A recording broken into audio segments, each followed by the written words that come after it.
evening, everybody. My name is Yue Zhao, and I'm with the School of Communication at Smythe University here. I'm very pleased to welcome you to the 11th Dallas Smythe Lecture, a series of public lectures held in honor of Dallas Smythe, who pioneered the traditional political economy of communication research and who taught at Smythe University from 1976 to until his death in 1992. The lecture tonight is entitled Back to Basics, Movies and Money, and I welcome Professor Wasko, our distinguished lecturer tonight. We planned this event this year to coincide with the annual convention of the Society for Cinema and Media Studies, which takes place this weekend here in Vancouver, and I really like to welcome those of you who come from the conference on the long day and to our event today. And I'm especially pleased that to note two of our former Smythe lecturers were here. Professor Eileen Meehan here and Professor Manju Pendagu there. And in a moment I will ask Professor Manju Pendagu to come and introduce Professor Janet Wasko. And as I say, I'm really pleased. So I'd like to take this opportunity to thank the families and friends of Dallas Smythe who established the Dallas Smythe Memorial Award Endowment Fund in 1992, and I'm very happy that Carol Kangan, who is the daughter of Dallas Smythe, is here. She came all the way from Kelowna. Also, I'd like to acknowledge the financial support of the offices of SMU President, and the Dean of Applied Sciences, and also the Office of Director of the School of Communication. This support allows us not only to bring in Professor Wasko and to book this room, that kind of thing, but also allow us to have a reception, a small reception outside in the gallery here after the lecture. So I hope you can stay and enjoy the informal conversation. Also, I would like to acknowledge the administrative and technical support of staff members at the SMU School of Communication, especially Denise Zanner, who is up here tonight, and also Brenda Baldwin, and also Chris, who is supervising two of our students here, and including Tycho, who is recording the lecture, so that we can put on the website of our school and for a broader public. And also Matt, who is here, helped me with the CD player.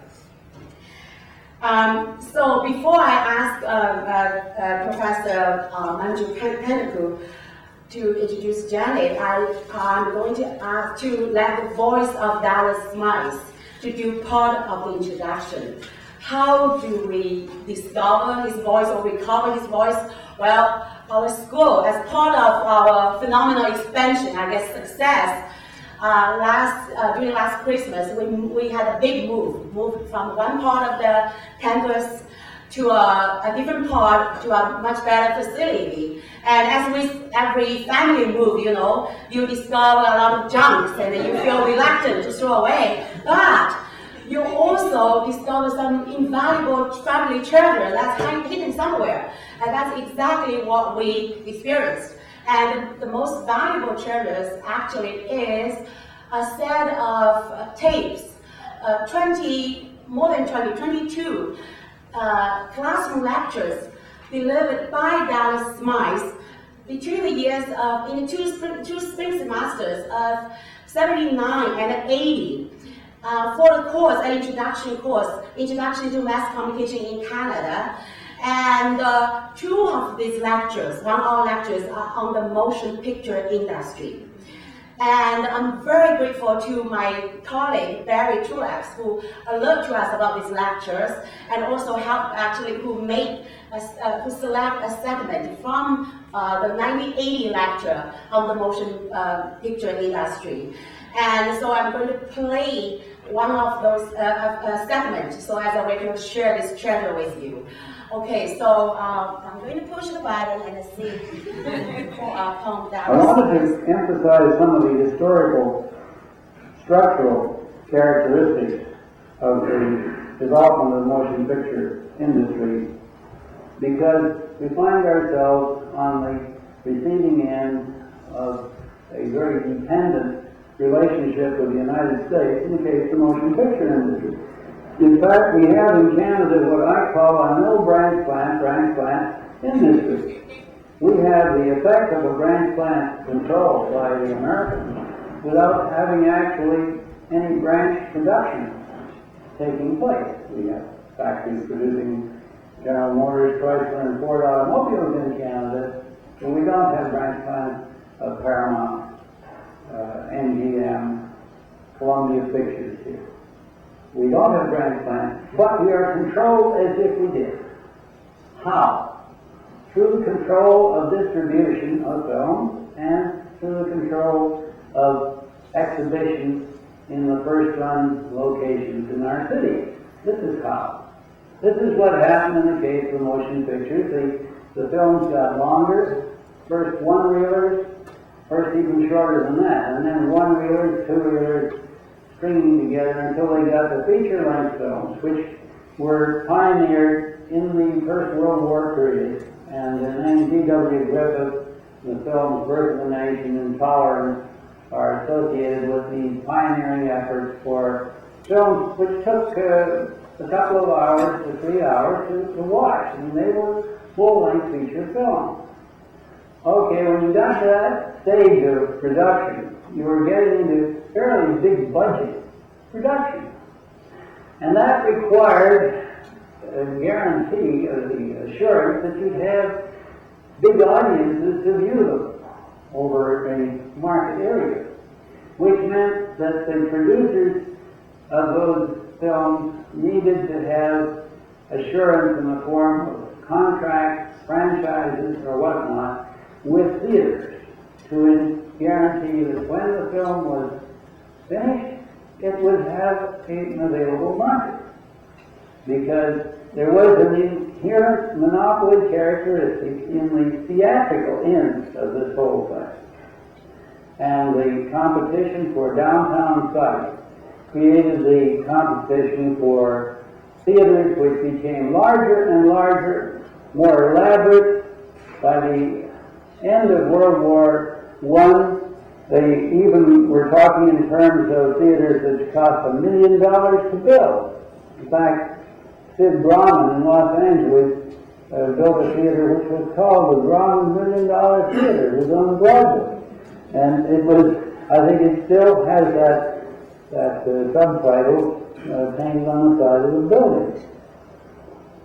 These theaters escalated the entertainment environment considerably. Carpets on the floors, specially constructed seats with upholstery, sloping floors, chandeliers, water fountains, toilets in the foyer, all kinds of special attractions were added, which had never existed before. And the proscenium and the stage was dressed up with a lot of gilt paint, and orchestras added to the pit to take the place of the piano, to give it more oomph, more attraction. Pipe organs, which even came up from the basement and suddenly appeared at the level of the stage, were installed in the theater. All of this added greatly to the investment required and justified increasing the price. And since these were bigger establishments, they enlarged the size of the audience vastly in these monopoly locations. A twofold process was taking place here, where competition was destroying itself at the exhibition end and at the production end. And at both ends, there was an attempt to control the other end. The individual film producers all needed to have assured markets, which meant they needed to have theaters ready to take their films. So they were always in the position of driving to establish ownership control or franchise control of chains of theaters from the producing end. per contract. People, businessmen who built theaters, needed a product to show to the customers, and they wanted to get the most profitable product to show to the customers. So they formed leagues and associations to finance the production of film so they'd have an assured product. So there was an integration moving back towards the source of production as well as one moving down from the producers to the theaters.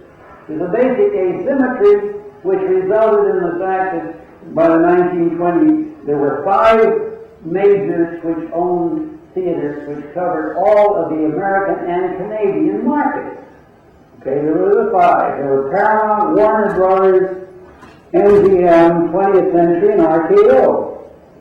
There were 3 other majors which didn't own theaters, but which used the distributive facilities of the 5 majors. They were Universal, Columbia, and United Artists. You had a total of some 18,000 theaters in the United States and Canada in that market at that time.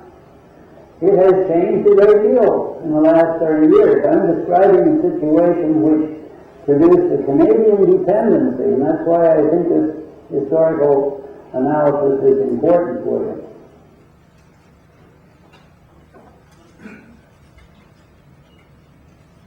Okay, so hope that is a fitting setup for the lecture that Danny will do tonight. And now I would like to invite Professor Manju Kaniku to come here to introduce Danny, and there's a challenge next year. You'll have to come back to introduce the next Smythe lecture. So I was really happy when I heard this because Manju did his PhD with Dallas at San Francisco University, and he's currently the Dean of the Communication College at University of Southern Illinois, and he last year delivered a lecture here on Bollywood. Thank you.